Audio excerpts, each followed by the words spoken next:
আগামী ৩১ মার্চ পবিত্র ঈদ উল ফিতরের সম্ভাব্য তারিখ ধরে ৫ দিন আগে থেকেই ছুটি ঘোষণা করে সরকার। তবে ঘরমুখ মানুষের চাপের বিষয়টি চিন্তা করে ৩ এপ্রিলও ছুটি দেওয়া হয়। ঈদ ও সাপ্তাহিক মিলিয়ে টানা ৯ দিনের ছুটি ভোগ করবেন সরকারি কর্মকর্তা কর্মচারী সহ দেশের নাগরিকরা।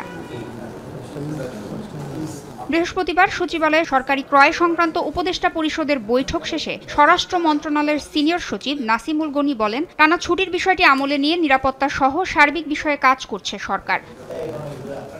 এবার পুলিশ বাহিনীর সদস্যরা ছুটিতে থাকছেন না জানিয়ে তিনি বলেন, টানা ছুটিতে দেশের নিরাপত্তায় কোনো বিঘ্ন ঘটবে না। ঈদ যাত্রা নিরাপদ ও নির্বিঘ্ন করতেই সরকার তৎপর।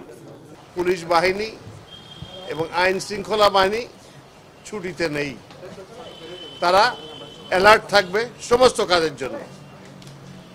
এবং যারা দেশে একটা বিপুল সংখ্যক মানুষ ঢাকা থেকে দেশের বাইরে চলে যাবেন, তাদের যাত্রাটা ফ্যাসিলিটেট করার জন্য আমরা সর্বাত্মক চেষ্টা করছি। এদিকে ঈদের লম্বা ছুটি থাকলেও অর্থনীতিতে স্থবিরতা আসবে না বলে জানান অর্থ উপদেষ্টা ডক্টর সালেহউদ্দিন আহমেদ। ইভেন উপদেষ্টা মন্ত্রীর সদস্য বেশিরভাগ আমরা ঢাকা থাকবো, তার কথা হয়েছে। দরকার হলে সেই বন্ধের মধ্যে আমরা দরকার মিটিং করবো। সো এটা আটকে থাকবে, এটা আমাদের মধ্যে কথা হয়েছে। বেশিরভাগ আমরা সবাই ঢাকা থাকবো, ২-১ ছাড়া। আর সচিব যদি বাইরে যায়ও, দেশে থাকলে তো অসুবিধা নেই, বিদেশে গেলে আমরা জুমের মাধ্যমে ইচ্ছে করি। সেটা আমি ওয়ার্ল্ড ব্যাংকে থাকতে অনেকগুলো মিটিং করেছি, সেগুলো অসুবিধা হবে না।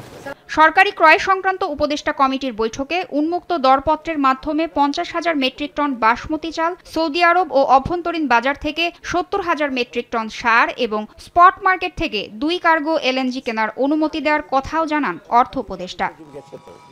তাসনিয়া নিশাত মিম, সময় সংবাদ, ঢাকা।